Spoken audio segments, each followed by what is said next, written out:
This is Brenda Abdian from Bajidoo.com. I wanted to take a couple of minutes of your time to talk about WaterSlide Decal Application and give you a few tips. Of course, you'd begin by trimming, saturating the back, and then sliding the decal off onto your surface. In this case, our surface would be a bangle.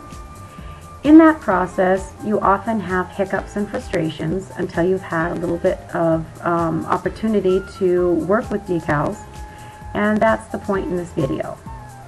First step would be to choose your decal and your method of saturation. I like the spritz bottle. You could use a sponge. If you use a sponge, make sure the sponge is completely saturated so that you can depart the water to the back of the decal and saturate the entire paper backing. You have to make sure that you completely wet the decal all the way to the parameter, the very edges of the actual image. If you don't, it'll stick. So once you've done that, turn it over and set it on the edge of a table. In this case, I'm using a palette.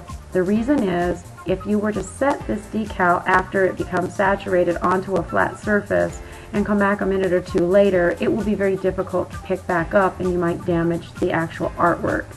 If you put it on the edge, you can put your fingers underneath the overlap and simply lift it from behind without touching the art at all. That saves the art from potential damage. The art is delicate.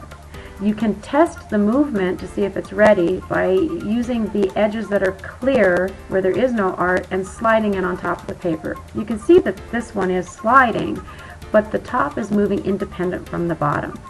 Right here there's a little wrinkle, and from there down is where the saturation rate did not occur equal to the top. So let's get it wet again and put it back down for a minute or two. You got to keep an eye on it though, because that brings us to your first potential hiccup. Timing. If you leave it too long, it's just as bad as if you try to remove the decal before it's ready, so you didn't leave it long enough. In this case, we're going to take this little heart and we're going to set it aside after saturating it and act like we forgot about it. We're going to leave it too long so I can show you what happens. This guy's ready to go. He moves freely top and bottom. You can see that the hesitation at the bottom has now disappeared, and we can put it on the bangle. So choose where you'd like to place it on the bangle, and then using your thumb, try to anchor the image and then slide the paper out from under. You may need to lift it up and separate it from the page a little at the top first. Slide the paper out and carefully tap out any bubbles or ridges that might occur, and then continue around the bangle with the rest of your decals in the same manner.